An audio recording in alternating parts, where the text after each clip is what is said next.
Hi, everyone. Welcome back to the Tsunami is Coming podcast. I'm very excited today to greet Flora Goldenberg, a Paris-based tour guide and lecturer with a special expertise in the city's Jewish quarter called Le Marais. Flora, thank you so much for coming. Hi, Jeremy. Thank you so much for having me on your podcast. With pleasure, Flora, you're a good friend, and you have this view of the city that I find absolutely incredible. It's an unusual conversation on this podcast where we talk about global things, but I think from time to time, focusing on the more local can actually bring global insights from time to time. Let's see where this takes us. So, to you, my usual question, Flora, what keeps you up at night? Well, it's a very, very interesting question. Of course, I think, like most people, a lot of questions are keeping me up at night, but I thought really very much about it and thought about something that I talk about every day in my professional life. Because as a tour guide in Paris that specialized in the Jewish quarter in Paris, I get to talk a lot about the history, but also more specifically heritage. And it's something that actually I get to talk about as well as a parent with my children, because I live in this Jewish quarter in Paris, Le Marais, and my grandfather had a Jewish restaurant here.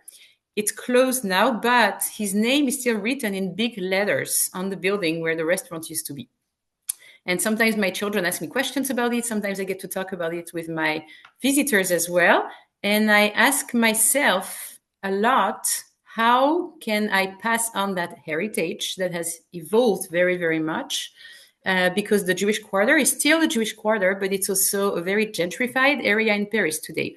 So some of the tangible heritage has changed, and it's visible, it's there, but somehow it has changed as well. So I usually ask myself the question, how can I do it well? How can I talk about what's in the past today, but also what's still in the present, what still exists? So it's very interesting to me to share about it with my children, to talk with them about all the memories I have of my grandfather's restaurant, what existed, the smells, the food, and how I can talk about the fact that it's not there anymore, but somehow it's still there. The building remains, the name remains, the history remains, but somehow it's also gone. And it's very interesting, specifically in Le Marais, that question of heritage and how it evolves, because it's an area that is somehow still very, very old and very authentic as an area of Paris, with its winding, narrow streets, with its charm.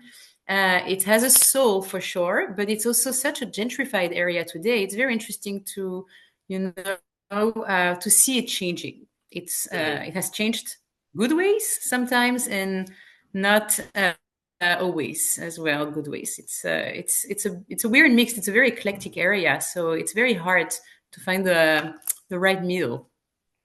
So, in terms, this very interesting conversation, in terms of transferring a heritage, uh, have you come up with any partial conclusions on what actually works and what does not with children and maybe with visitors that come from other places that may not have that a special tie with the neighborhood that you have?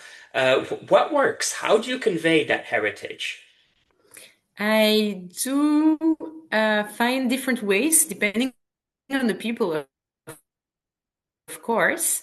With my children, we get very personal. I get to talk about, my family life and everything they can understand, but also what they see around them. There's still a lot of Jewish people who live here. They can see the synagogues, they can see the Jewish bakeries, they eat the food from these places as well. So they get to live this Jewish experience every day, which is really great. I'm very, very happy for that. But with my visitors, sometimes it's a bit different, because there is always the question of, how much of your personal life you're going to inject in your work life. And so somehow it becomes more personal than maybe in other jobs, because what the people have questions about is not only, the history of a place. Like if you go to the Palace of Versailles or the Louvre, you're going to talk about the history of the kings, and you're going to come out with like dates and numbers. But here in Le Marais, it's a very different way of passing it on, because people want to understand what the life of the Jews is like in Paris, in this area. Has it really changed that much? Do people still live here? Do Jewish people still live here? Do they use the synagogue? And every day they talk to me also about my family life. They have questions about myself, my grandparents. When did they arrive in Paris? How was life before the war in this area? How was life after the war? How is life today? So it's very interesting, because I use the tangible heritage very much, because I get to show these places to my clients, but I can also talk very much about this intangible heritage. Some of it that is gone. Nobody speaks Yiddish around here anymore, or very, very few people. There are not as many Jewish butcher shops, or people don't, sing as much maybe, or you don't have that same feeling. But we still get to share about this intangible heritage as well by talking, and it's really all about transmission, about that moment when you create a real link about with the history, and your personal history as well, your memories. And many of my clients remember coming to Le Marais 10 years, 20 years ago. It has changed a lot. So they talk to me about that change. The fact that they knew my grandfather's restaurant, for example, that they ate at my grandfather's restaurant before. They have memories of like the food and my grandfather's dog who was sitting at the people's tables, Mm, as if they were real clients as well. So they can remember that. And they know it's a change, but it's not just a bad change. Sometimes, things are new. Other restaurants are opening, not the same food, but like Israeli restaurants. It's also nice to have a change sometimes. So it's mm, interesting to get to share about this every day, and to ask ourselves, at what point do we really like what was there before, when it was not such a nice area. The Marais was a slum before, and it was like a very like craftsman, artisan, working class area that became a very, very gentrified, hip area, but it also became very beautiful. So somehow it's also maybe a good change. And so it's really interesting to question, what we really liked about it before and what we really like about it today. And I'm sure that many people who came here before can't remember a lot of it, except for maybe one of the restaurants, because there was not as much, that was beautiful and exciting about. It's a little bit of both. It's interesting to share about how great it was maybe in the past, when it was maybe more, I wouldn't say more Jewish, but more religious somehow, and mm, how now it's a different kind of area. mm. This is very interesting, Flora. The story of gentrification, I feel, is the story of many cities out there and big cities. What do you think makes Paris unique in this realm? And I think you mentioned the authenticity part. You've seen other cities, right? So what makes this unique, do you think, in Paris? It's a good question. When traveling around the world in other countries like Japan, Tunisia, for sure, I've seen that gentrification part everywhere, or globalization, or the fact that people assimilate parts of the Occidental culture everywhere.